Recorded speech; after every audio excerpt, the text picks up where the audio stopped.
One of the most important things about keeping native dune systems going in California so that we have this open moving sand is that it supports an entire ecosystem that starts with these native plants, like this big mat of coastal lupin right here.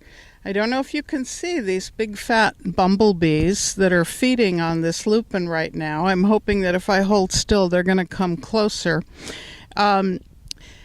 We need our native pollinators so badly these days because you've probably heard that we're losing pollinators all around the world, and we depend on pollinators for our food. If the bee people are dying, then we're going to be in trouble because our food sources are going to be disappearing. There's a tremendous crisis right now with European honeybees, which are not native, which we've imported to pollinate our food.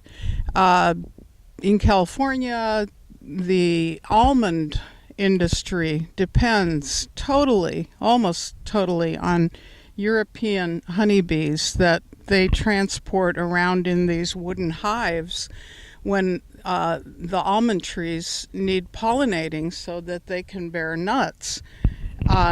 Those bees are in crisis for several reasons, and this is happening all over the country. There's a bee colony collapse syndrome, and it's either due to some of the chemicals like pesticides that we're using, or it may be due simply to the crowding and the conditions in the hives in this industrial operation where the bees are being transported on trucks in these hives all over the country to different ranches and farms that need their pollination services. So back to coastal dunes and open moving sand and these wonderful native coastal flowers. Right there's 2-3 native bumblebees, Bombus vazinski, or vazis, that are working this big mat of coastal lupin. We have been conducting, let me back up. So Tolowa Dune Stewards, which is the group that I work with, has been restoring the big dune for 15 years now. Some of us have actually worked on this for 15 years with great results. We've restored the dune to open moving sand and native plants, about 40 acres of open moving sand and native plants in 15 years. We've been restoring it by removing this tall spiky grass that you see behind me, which is European beach grass.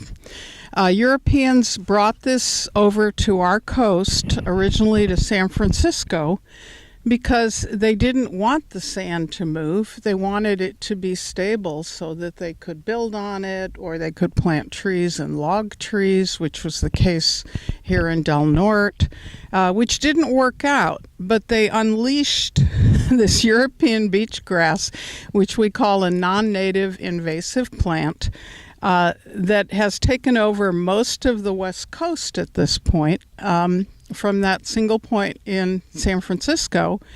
And our government agencies are now spending tremendous amounts of money to remove this European beach grass because it completely obliterates, it completely destroys and obliterates this very valuable habitat. So here you see the beach grass creeping back in and invading this patch of lupin where the bees are feeding.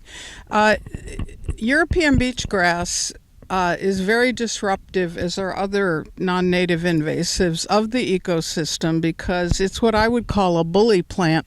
It completely takes over everything.